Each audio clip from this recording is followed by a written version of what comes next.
दर्शकों नमस्कार, मैं हूं रविभूषण पाठक और आप देख रहे हैं अद्यतन कालक्रम न्यूज।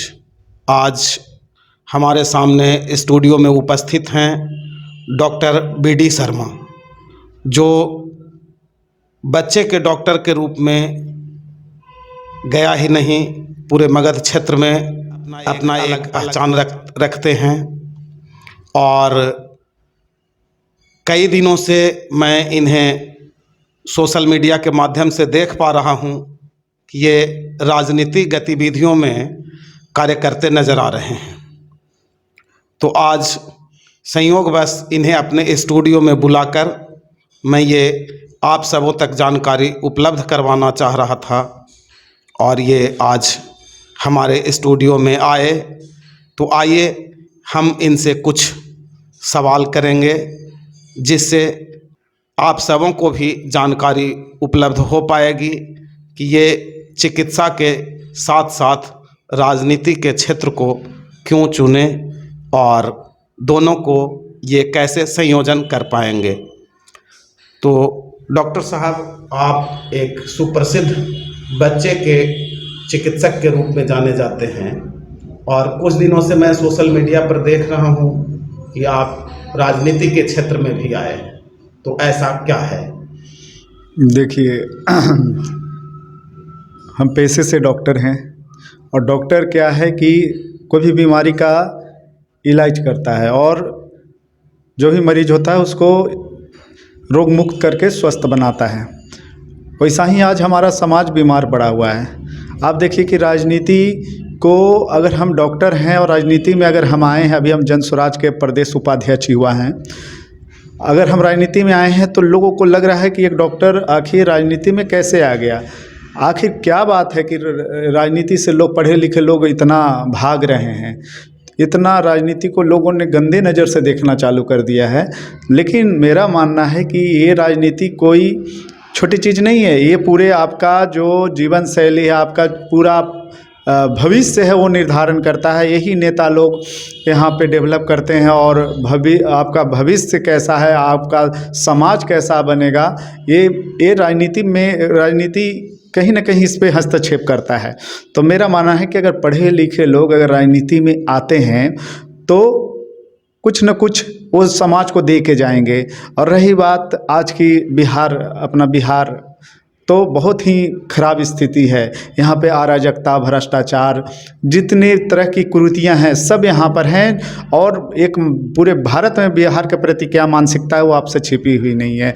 तो मेरा कहना है कि यही मानसिकता को बदलने के लिए हम युवा राजनीति में कूदे हैं और हम चाहते हैं कि ये जो हमारा समाज आज बीमार है, चाहे वो भ्रष्टाचार से, अराजकता से, अशिक्षा से, कुपोषण से, ये सब को हम लोग इसका इलाज करेंगे और एक स्वस्थ समाज का निर्माण करेंगे।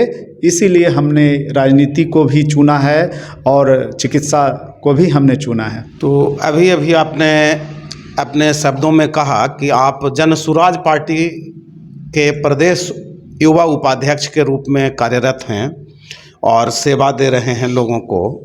तो ऐसा क्या वजह रहा है कि बहुत सारे अभी सुनने में आया है कि भाई IPS IAS लोग भी इस पार्टी से जुड़ते जा रहे हैं और शिक्षित युवा का भी काफ़ी योगदान मिल रहा है। तो आपके नज़रिए से क्या युवा राजनीति में अपना सक्रिय योगदान दे पाएंगे? बिल्कुल दे पाएंगे। अभी देखिए कि जितने भी बहुत सारे IAS हैं जो BRS लेकर ये राजनीति में आए, उन्होंने कहा कि हमने जीवन में अपना पा लिया, हम IAS बन गए, IPS बन गए और ये अपना बिहार देश को भी सेवा हमने दिया। लेकिन हम एक निश्चित एज में हम ये नौकरी को प्रत्याग कर रहे हैं ताकि आज हम युवा रहेंगे तो दौड़ेंगे, लोगों को जागरूक करेंगे। जब ज़्यादा एज हो जाता है तो मानसिकता भी चेंज हो जाता है। तो हम लोग युवा लोग चाहते हैं कि इस राजनीति में ज़्यादा युवाओं की भागीदारी होना चाहिए। आज आप देखिए कि कोई भी युवा को ज़्यादा टिकट नहीं देता है, वो ज़्यादा तजुर्बे देते हैं 50 साल 60 साल ऐसे लोगों को देते हैं। लेकिन मेरा मानना है कि युवा को दीजिए, क्योंकि युवा आज के डेट में उनका जो दिमाग है वो ब्रॉड है। बहुत सारी चीज़ें जो आप नहीं सोचते हैं वो नई नई आइडिया हम लोग सोचते हैं, क्योंकि इस अवस्था में एक चिकित्सा होने के नाते इस समय में 30 से जो 45 साल को युवा बोलते हैं कि युवा है, तो इस समय जो ब्रेन है वो पूरा डेवलप रहता है, वो सोचने समझने क्या सही है क्या गलत है वो पूरा मैच्योर्ड जिसको बोलते हैं हो जाता है। तो हमारा मानना है कि युवा के हाथ में आज आप दीजिए, पूरी पावर दीजिए और बिल्कुल एक नई राजनीति का गठन होगा। और हमारा मानना है कि हर एक दल युवा को प्रमोट करिए, तभी ये देश की और ये बिहार की भलाई हो सकती है। तो क्या आप 2025 के विधानसभा चुनाव में कहीं अपना सिक्का आजमाने का प्रयास तो नहीं कर रहे हैं? या देखिए, जब हम राजनीति में आए हैं तो जब तक हमारे हाथ में पावर नहीं होगा हम अपना समाज को कैसे बदल पाएंगे। आज देखिए कि शिक्षा की क्या व्यवस्था है, स्कूलें बन रहे हैं, नई नई बिल्डिंग बने, उनकी गुणवत्ता क्या है, 10 साल भी बिल्डिंग नहीं चल रहा है। और आप प्रशासनिक भवन देखिए, भवन में हम तो बहुत सारे ऐसे गए हैं अनुमंडल में कि जिस भवन में एसडीओ बैठे हुए हैं, डीएसपी बैठे हुए हैं, वहाँ कार्यालय में इतनी मोटी मोटी दरारें हैं। तो जब हमसे पूछा कि ये दरार तो कितने दिन का बिल्डिंग है, तो बोला 6-7 साल का है सर। सोचिए, पदाधिकारी देख रहा है कि ये बिल्डिंग एकदम भ्रष्टाचार का शिकार हो चुका है, लेकिन तभी भी आवाज़ नहीं उठाते। तो आखिर क्यों डरते हैं? उनके ऊपर जो धोती कुर्ता वाले, कुर्ता पैजामे वाले और भी बहुत सारे ठेकेदार उदार का बहुत प्रेशर रहता है। वो तो एक छोटी मछली हैं, प्रशासनिक अधिकारी छोटी मछली है, बड़े बड़े ऊपर हैं। तो हमारा ये कहना है कि यही मानसिकता को चेंज करना है। जब एक ईमानदार पढ़ा लिखा जब एक प्रतिनिधि आप चुनेंगे तो वो आपसे बोल्ड से बात भी कर सकता है। आप जब पढ़े लिखे रहेंगे तो जो अनपढ़ टाइप के जो नेता बनते हैं वो आपसे बात ही नहीं कर पाएगा, क्योंकि एक पढ़े लिखे आदमी के पास बोलने के लिए आपको उस लेवल के आपके ज्ञान होना चाहिए। राजनीतिक ज्ञान से नहीं चलता है, भौतिक ज्ञान भी होना चाहिए, जो सामाजिक ज्ञान भी होना चाहिए। तो एक पढ़ा, आखिर हम लोग पढ़ते क्यों हैं?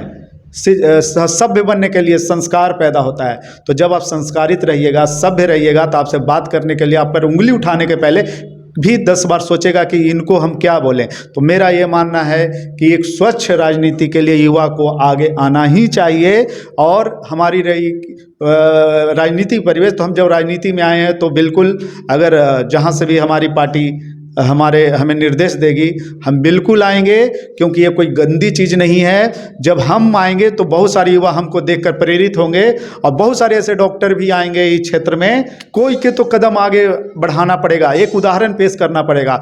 हम उदाहरण बनना चाहते हैं और हम काम करके दिखाना चाहते हैं कि नहीं, हम डॉक्टर हैं, हम तो मरीज की भी सेवा कर सकते हैं, उस समाज को भी सेवा कर सकते हैं। बस हम पर आप भरोसा करिए। बिहार के किसी न किसी वैसे स्थानों पे आप अपना सक्रिय योगदान निभा रहे हों जहां कोई कमियां दिखी हो? देखिए, हमारे कहना है कि लोग जो मुद्दा होती है वो रोड गली नली तक ही सीमित हो जाता है। किधर भी जाते हैं, डॉक्टर साहब देखिए ना, इतना दिन से वो विधायक है, सांझ रोड नहीं बना।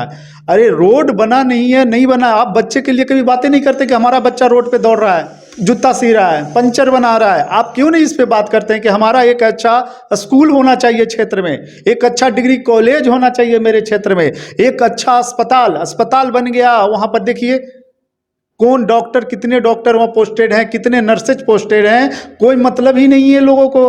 अरे आपके 8 घंटे की ड्यूटी आप ईमानदारी पूर्वक करिए, अब पता ही नहीं है। क्योंकि वो भी एक ये जो भ्रष्टाचार के जो इतनी शिकंजे में कसे हुए हैं, कहीं ना कहीं वो जब सामने वाला भ्रष्ट होता है तो जो ईमानदार भी होता है वो भी धीरे धीरे भ्रष्ट हो जाता है। वही में, क्योंकि एक ईमानदार आदमी कितना वो दौड़ेगा।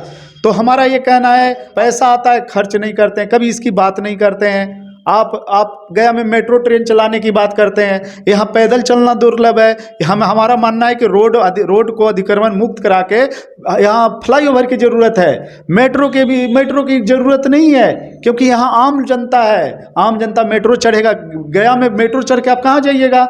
हमें एपी कॉलोनी और विष्णुपथ और जीबी रोड घूमना है।